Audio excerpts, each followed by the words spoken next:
Good morning. My name is Mary Beth Carlson, and my pronouns are she, her. I'm honored to serve our congregation today as a worship associate. A lit chalice is a symbol of our tradition, serving as a beacon of hope. I'm going to invite up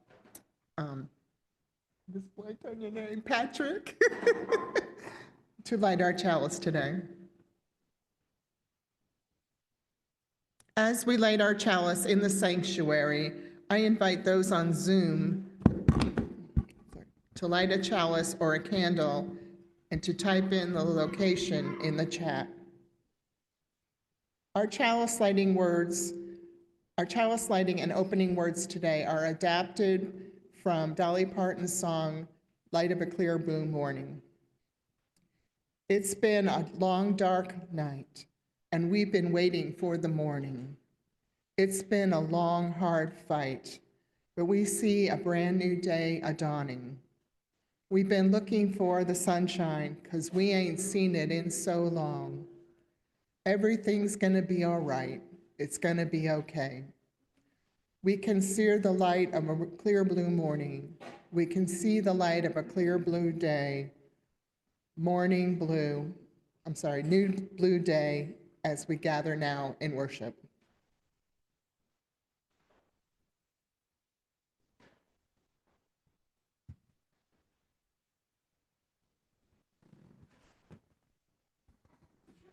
Please rise in body or in spirit as we join together in singing hymn number 118, This Little Light of Mine.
Would you please now join me in saying our covenant, which is on the screen and also in your bulletin. Love is the spirit of this church, and service is its law, to dwell together in peace, to seek the truth in love, and to help one another. This is our covenant.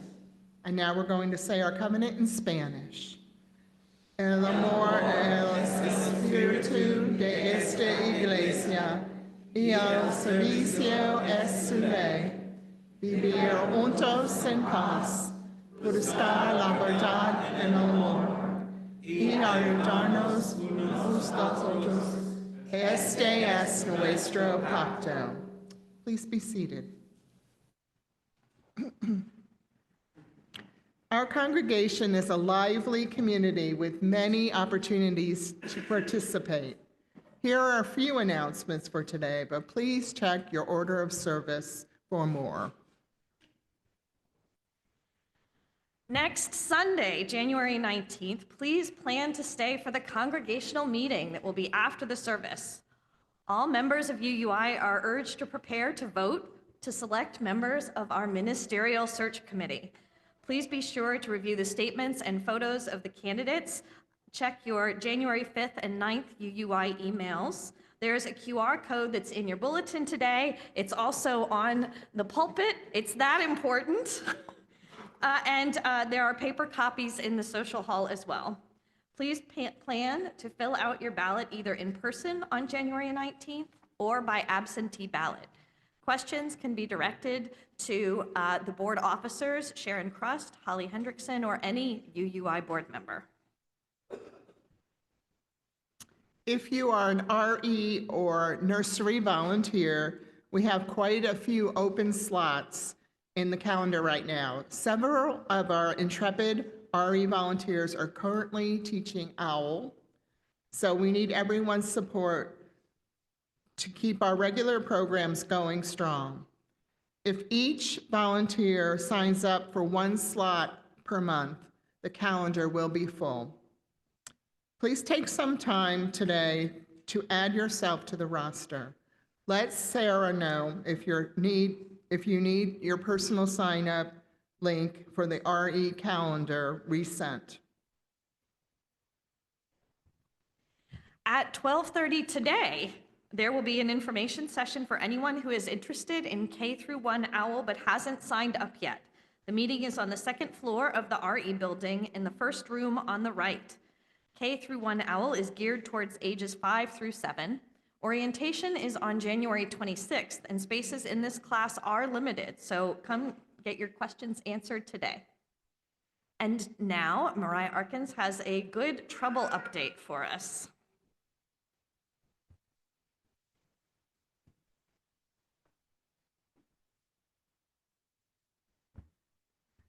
Good morning, beloved community. It is with great joy and pride that I share the exciting news to you all today. Our congregation has been recognized by the UUA as a Good Trouble congregation.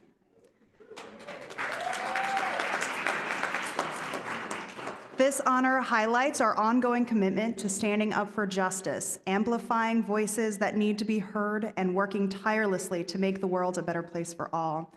Being a Good Trouble congregation means that we are living into our values of love, justice, and equity, even when it's difficult or uncomfortable. It's a recognition of our willingness to speak out, take action, and be a force for positive change in our community and beyond. We are so grateful to each of you for your dedication to the work of justice, and we are inspired by the ways in which you continue to embody these principles in your daily life. There are 2 opportunities this week you can take to live into your UU values via social justice action. This Saturday, January 18th, join the People's March at the Monument Circle at 2 p.m. Share our values and make our UU voices heard at the start of the 2025 legislative session. Or join Faith in Place and other environmental groups at the Indiana Renewable Energy Day, Tuesday, January 21st from 9 to 3 in the Indiana State House. Stay tuned to check the Social Justice Slack channel for more opportunities to participate. Thank you all.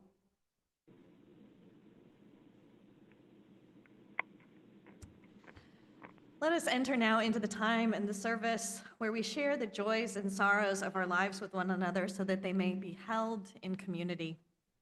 As the music plays in just a few moments, I invite people in the sanctuary to come up and drop a stone into the bowl if something is on your heart today. Please do use both sides of the table. And if you've written your joy or sorrow on a card, please leave it in the basket on the table and I will read it out loud. Please note that the cards are by the entrance to the sanctuary for easy pickup when you come in. For those of you who are on Zoom, we invite you to use the chat feature.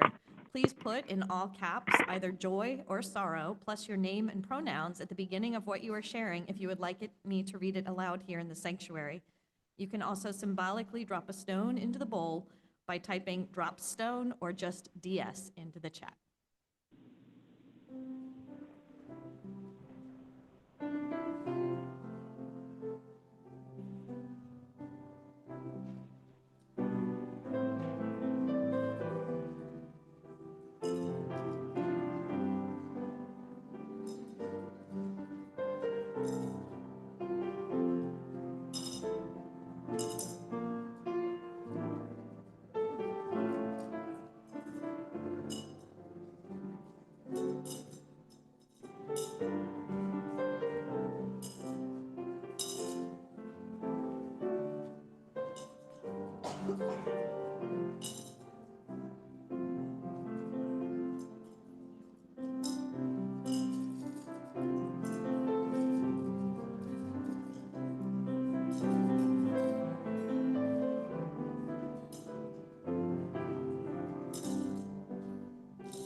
Pending transaction.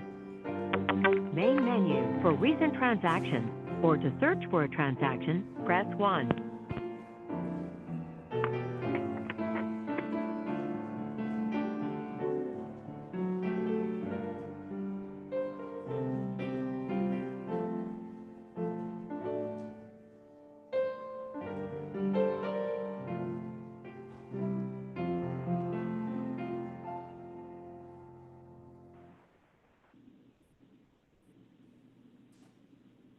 We are a community filled with joys and with sorrows this morning. Sandra shares the joy that her friends in California are safe from the wildfires and shares the sorrow for the wildfires that are in California. Don shares the sorrow that his table mate is experiencing cognitive decline and asks that we send healing thoughts to her. He says Parkinson's is such a cruel disease. Daniel shares a sorrow and is asking for prayers for relief from the night terrors. Savvy shares the sorrow that her grandmother on her mother's side is in hospice and very close to dying. Gobi shares the joy that later today he is going to be sledding with his friend, and he bets it will be a lot of fun.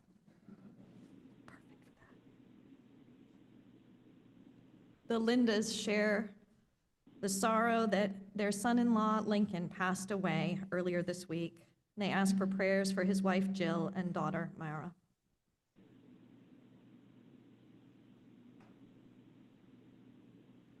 Melissa shares a number of sorrows. Her father, Frank, passed away recently. The funeral is next week. Meanwhile, her husband, Greg, is leaving for military deployment for 4 months next week to the Middle East. and her friend Sue lost her home in the Eaton fire.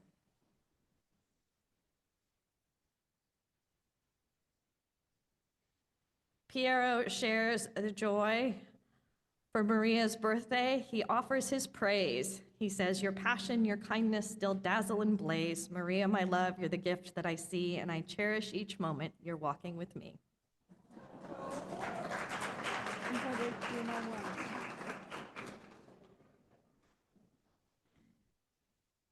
Corinna shares the sorrow that I think many of us feel today and these past weeks for Los Angeles as it deals with devastating fires.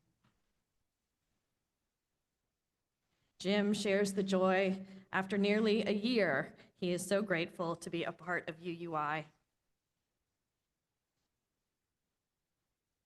And Judy and Mel ask for prayers for their daughter-in-law, Mackie, who is undergoing immunotherapy for stage 4 cancer. And Mary Beth shares the joy that her youngest daughter, Abby, is 12 weeks pregnant.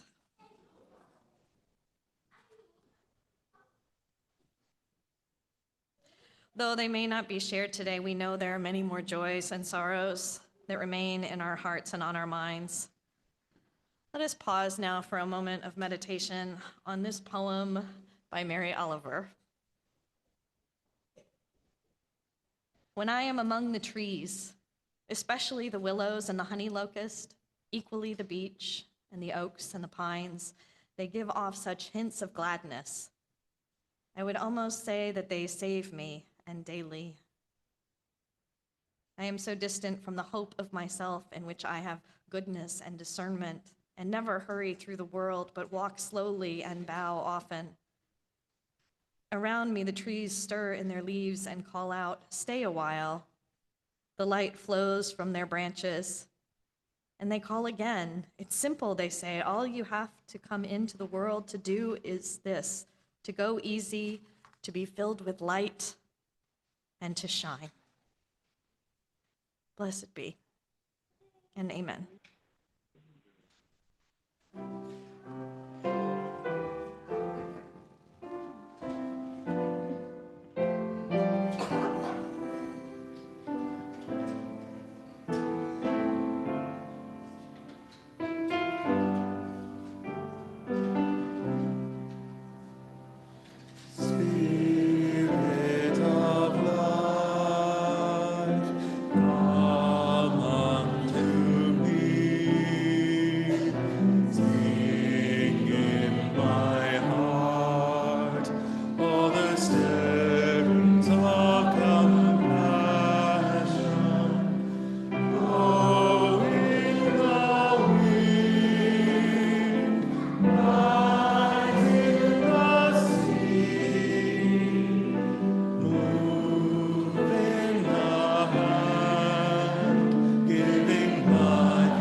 Today, our Words for All Ages is a celebration.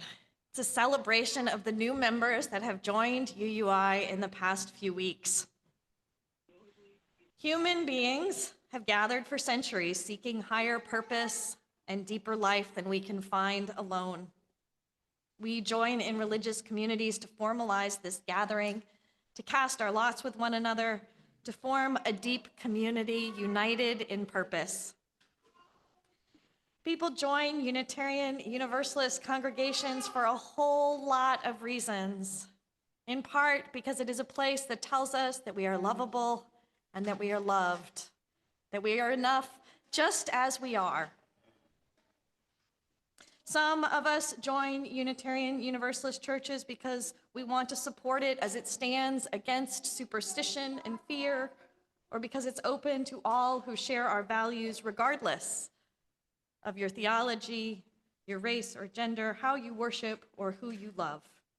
Not just regardless, but we celebrate the diversity in race and gender in how we worship and who you love.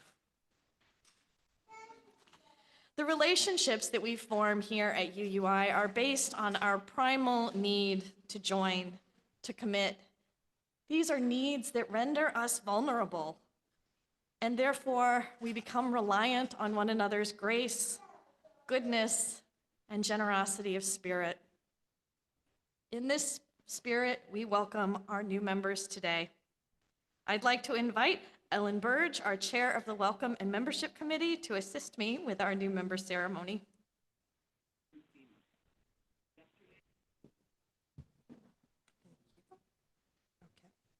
Good morning. As I call your name, I invite you to come forward and stand up front if you feel comfortable doing so. Please bring your order of service with you. Janice and Mike O'Rourke.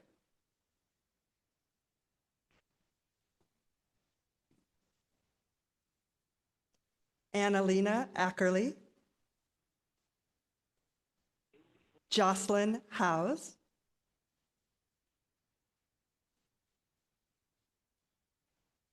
Carla Brogy.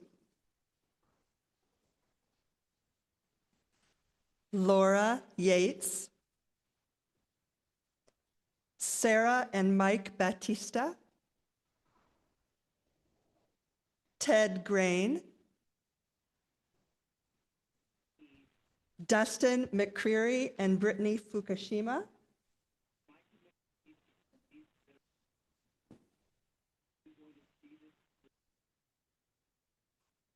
And Ann Cowley. I invite the congregation to welcome our new members by reading together the words printed in your order of service and displayed on the screen. We, the members of the Unitarian Universalist Church of Indianapolis, welcome you as new members to our congregation. We encourage you to join in our shared journey of transformation.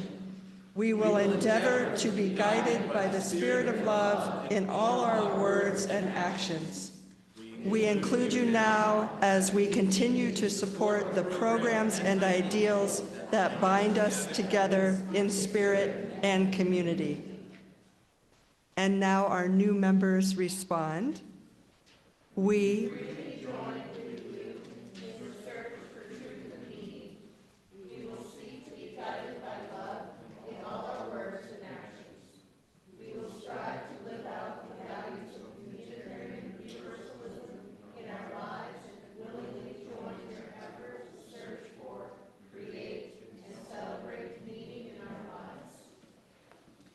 Through the spirit of love, the power of community, and the values of Unitarian Universalism, we bless these new members of UUI and we welcome you among us. We give you a flower as a promise of the beauty and growth possible in our future relationship. Here, may you find comfort, for life often carries with it pain. And may you find joy in the shared gifts of life and love. Here, may you be challenged, for questioning is a source of love and learning. May you add your voice to ours, finding harmony in the diversity that we affirm. May you build on your faith, a faith that will sustain you during life's transitions. Here, may you find your spiritual home, creating with us a community which welcomes all. Let us welcome our new members with a round of applause.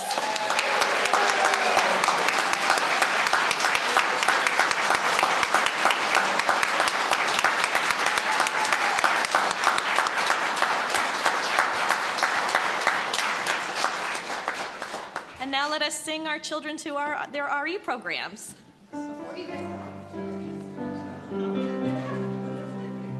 May your mind be open to new learning. May your lips bring truth into the world. May your heart know love and your hands do the work of justice as you go your way in peace. As you go your way in peace. May your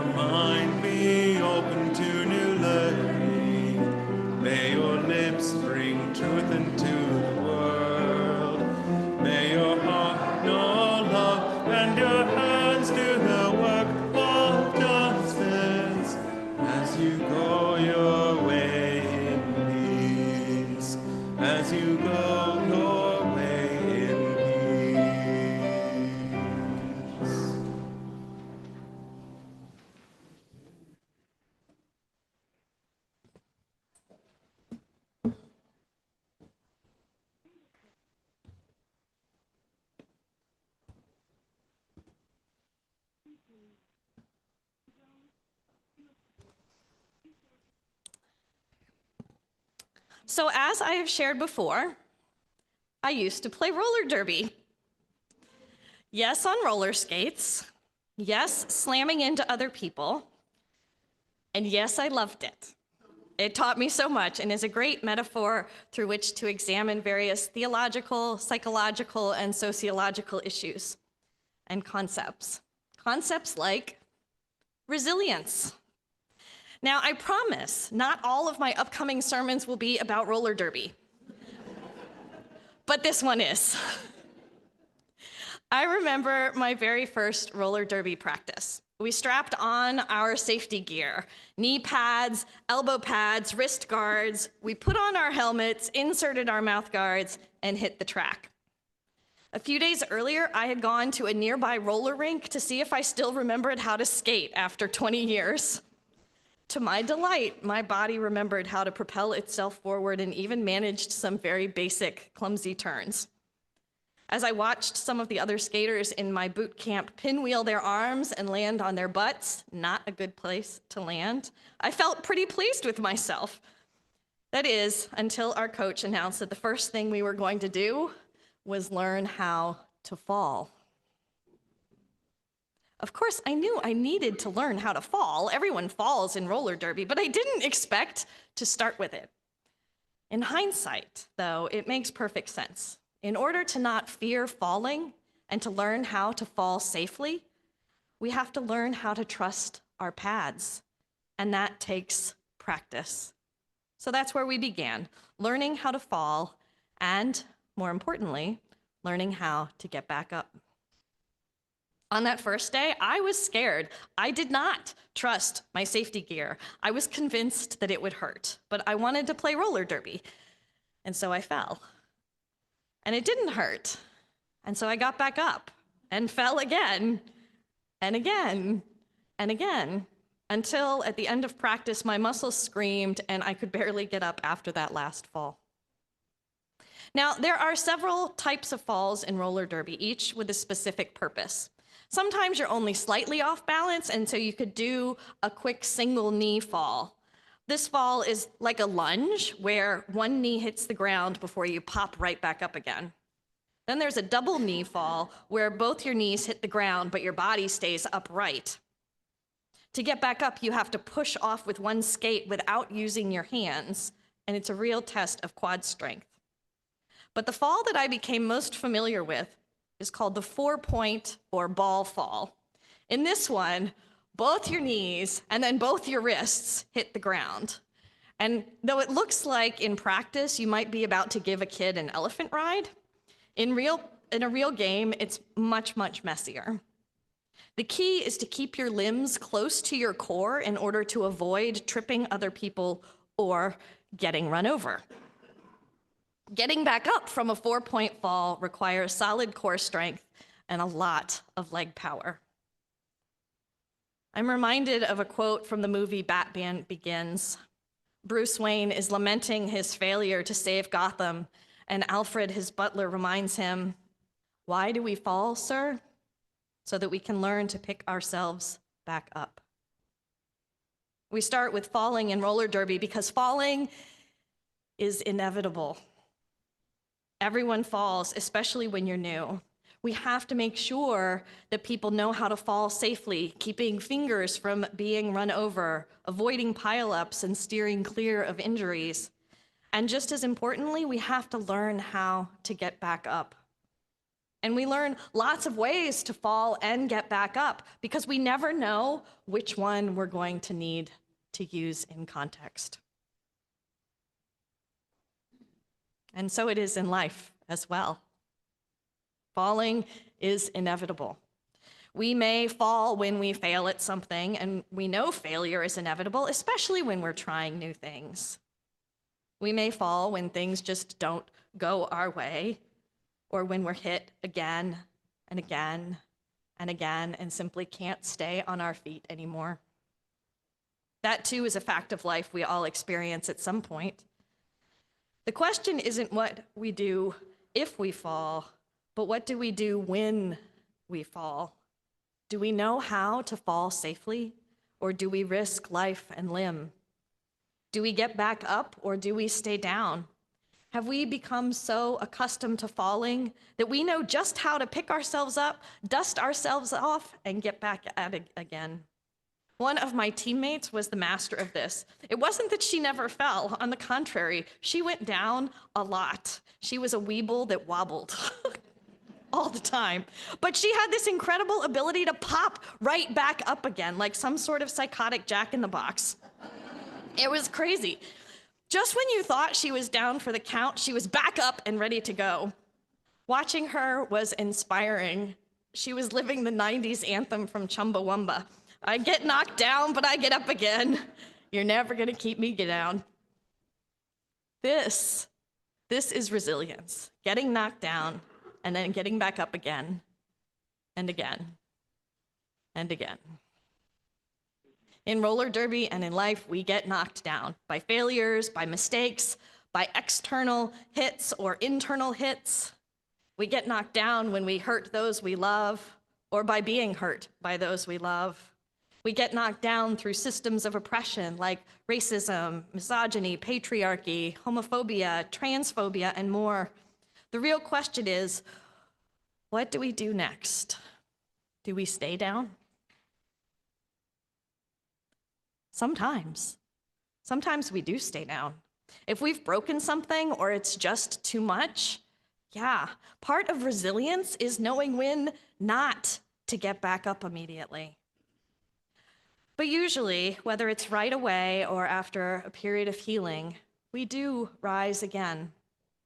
And some of us come back not just to survive, but to thrive. These are the truly resilient ones. While some people, like my teammate, might be wired with a more natural resilience, it's a skill that we can all cultivate.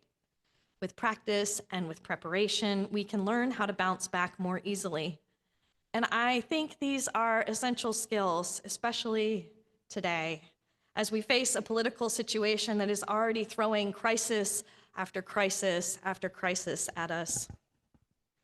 Beloveds, this next week, this next year, these next years, they are going to be hard.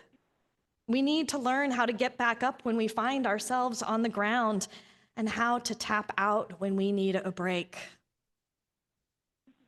One big way to build resilience is by nurturing supportive relationships. Surround yourself with people who love and accept you as you are, who can help you see beyond the limitations of a tough moment. This could be family, blood, or chosen. It could be a supportive network of friends. It could be a roller derby team. And not surprising, it can also be church. It matters to have people in your life that remind you that you are lovable and that you are loved. People who accept the complexity that is you. People who, when you get knocked down, will go down with you or offer to lend a hand. Another way to cultivate resilience is to develop a big picture view.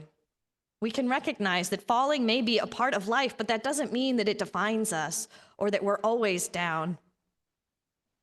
We are more than our suffering in a particular moment. As meaning makers, we human beings have the ability to look at struggles and try to make sense of them, even if that's not something we can always do while we're in the thick of it. Developing a big picture view helps us to cultivate resilience by providing perspective and meaning to our challenges. It reminds us that setbacks are a natural part of growth and that difficult moments are temporary. As we work to adopt a big picture view, we can reduce emotional overwhelm, it allows us to find creative solutions, and we can begin to recognize patterns of strength that got us or others through similar experiences in the past. This broader perspective creates opportunities for hope and helps us uncover lessons in hardship, and it connects us to a sense of purpose. It empowers us to move forward with confidence and determination, especially when we sometimes are exhausted from having just gotten back up again. We can also strengthen resilience by practicing self-care. This looks different from everyone. For everyone, it might mean making sure you get enough sleep, eating well, exercising, or engaging in creative outlets. Whatever it is, think of it as refueling your tank. The more depleted you are, the harder it is to bounce back.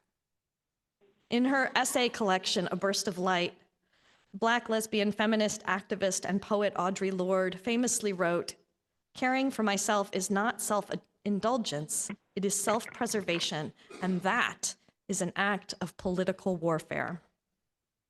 Lorde highlights that self-care is an act of resistance. It is a revolutionary act, particularly for people who are marginalized and oppressed. In a world that devalues and dehumanizes people, choosing to care for yourself, your body, your mind, and your spirit is a way to assert your own inherent worth and to refuse to be consumed by the systems of oppression. It's not about indulgence, it's about survival, and through survival, the ability to continue resisting and pushing for change. This is resilience. Connected to this, resilient people are also self-aware. They know how long they might need to stay down and what their bodies and spirits may need to heal, even if it goes against conventional wisdom. They understand that sometimes rest is the most important step in the recovery process. I remember one roller derby bout, games are called bouts, where a teammate had been skating her heart out and kept getting slammed down hard. She'd pop back up at first, but with each hit, it took longer and longer. Our bench coach could see that she was exhausted and her confidence was shaken, so coach sat her for the rest of the bout. It was the right call. My teammate missed a few practices after that, but then she came back stronger mentally and worked hard to get stronger physically. She took the time she needed to reflect, learn, and grow from the experience. That's resilience. And finally, resilient people don't avoid pain. They prepare for it, knowing that it is inevitable. In roller derby, that means wearing your pads and practicing falls until you can do them in your sleep. No matter what your politics, we know from experience that the Trump administration will assault us daily with new challenges to democracy. It's already happening. We didn't know this back in his first administration, but we do now, and so we can prepare. This might look like taking social media sabbaticals or only checking news once a day. And it also means cultivating resilience through the other things that we've talked about, setting up supportive systems, developing a big picture view, practicing self-care, and paying attention to our needs. Falling is inevitable, whether it's from trying something and failing or getting hit repeatedly until we just can't stay up anymore. And really, sometimes we just trip over our own 2 feet. To be human is to fall, but how we fall and how and whether we choose to get back up again, that is where resilience comes in. Resilience is about learning to fall, learning from each fall, equipping ourselves with tools and practices to rise again, and building the strength to keep moving forward. It's about knowing when to rest and when to push, leaning on others when we need support, and trusting that each stumble is not the end, but a step along the way. To cultivate resilience is to affirm our ability to endure, to heal, and to grow stronger, wiser, and ready for whatever lies ahead. May it be so. May we together make it so.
Every month, UUI gives half of the Sunday collection to a cause chosen by our Social Justice Committee. This January, the Share the Plate offering goes to the Black Church Coalition. The Black Church Coalition is an Indianapolis-based grassroots organization made up of Black faith leaders and community groups. This year, their goals include increasing transparency at the Indianapolis MPD, creating a harm reduction crisis team to address rising drug overdoses, and pushing for lawmakers to invest in public safety, infrastructure, and health initiatives. You can give on your smartphone by texting the dollar amount you want to give and the word share to a phone number which is in the chat and in your bulletin. You can also give on our website, uui.org. The offering will now be gratefully received. May it be joyfully given.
Thank you for your generosity.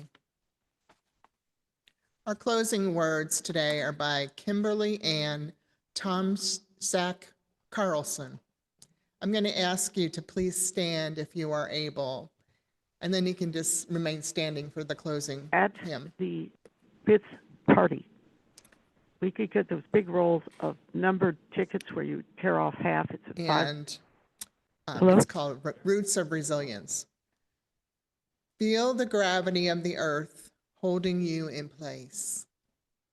Wiggle your toes as if they were roots.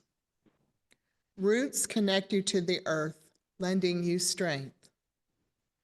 Gently sway in the wind, turning your body like the trunk of a tree. Leaning this way and that, bending as the air pushes and pulls. What surrounds you may sway you, may bend you, feel unbalanced. Wiggle your toes. Know that your roots can hold you as you grow and learn. A tree is nourished by the soil and water. You are nourished by food the earth grows and water it provides. You are cared for and loved by many people. Breathe deeply. Breathe again. Still yourself. Know that your roots are strong. Wiggle your roots.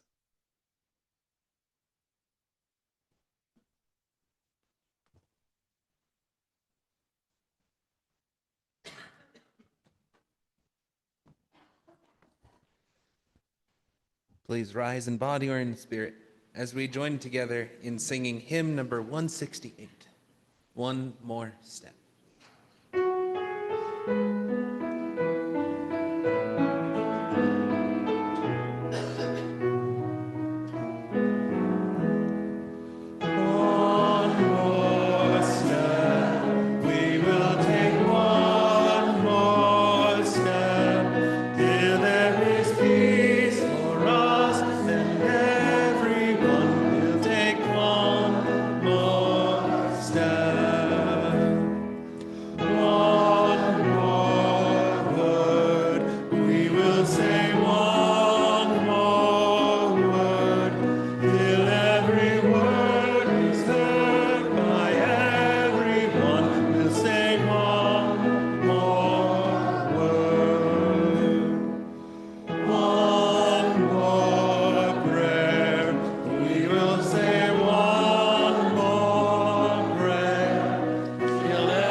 Please join me in our chalice extinguishing words on the screen and printed in your order of service. Now we extinguish the flame of our chalice, but not the light of understanding, the warmth of commitment, or the fire of commitment. Let us keep those with us until we meet again. Go in peace.